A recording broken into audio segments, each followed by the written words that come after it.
the United States has publicly warned United Nations member states not to support Thursday's UN General Assembly resolution denouncing U.S. President Donald Trump's declaration that Jerusalem is Israel's capital. The text will also call for nations, including the U.S., not to relocate their embassies from Tel Aviv to Jerusalem. To date, the U.S. is the only country who said it will do so. Be the first to know. Join our Facebook page. Function D S ID var JS FJS equal D get elements tag name S 0 if D get element bid ID return JS equal D create element S JS.id equal ID JSSRC equal / connect facebook.net /n _ us / all JS number XFBML equal 1 and app ID equal 1634148068997 FJS parent node insert before JS FJS document script Facebook JS SDK. The UN General Assembly is scheduled to hold a special emergency session to disavow Israeli sovereignty over Jerusalem on Thursday at the request of Yemen, Turkey, and the Organization of Islamic Cooperation. The resolution is expected to pass by a large majority. U.S. envoy to the UN Nikki Haley says Trump's Jerusalem decision right thing to do. Reuters, on Monday the U.S. vetoed the same text at the UN Security Council, after the 14 other member states approved it.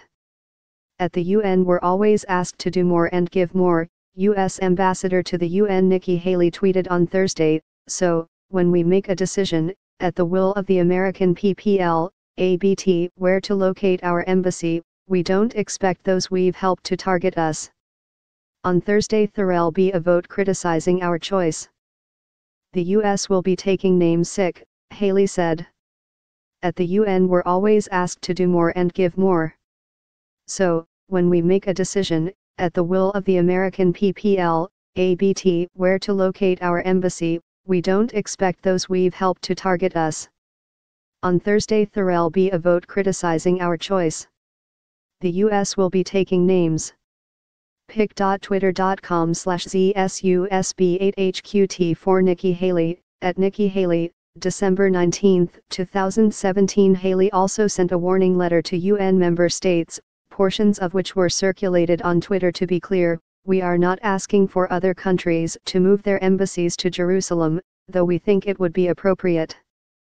We are simply asking you acknowledge the historical friendship, partnership, and support we have extended, and respect our decision about our embassy. The President will be watching this vote carefully and has requested I report back on those who voted against us.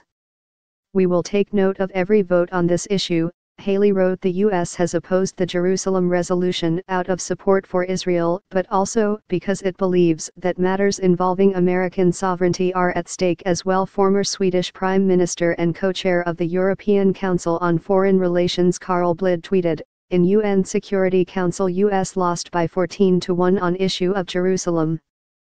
Now it's getting nervous and threatening prior to a vote in the UN General Assembly. After the Security Council vote, Haley said, the United States will not be told by any country where we can put our embassy. She further stated, the fact that this veto is being done in defense of American sovereignty and in defense of America's role in the Middle East peace process is not a source of embarrassment for us, it should be an embarrassment to the remainder of the Security Council. Monday's veto at the Security Council marked the first time the U.S. has used its veto power since 2011, when it put a halt to a resolution denouncing Israeli settlement activity. Over the last 10 years, the U.S. has used its veto power only twice at the Security Council. Russia, in contrast, has vetoed 16 Security Council resolutions in that same period, mostly on Syria and the Ukraine. 5 countries, the U.S., Russia, China, France and Great Britain, are permanent members of the Security Council and enjoy veto power.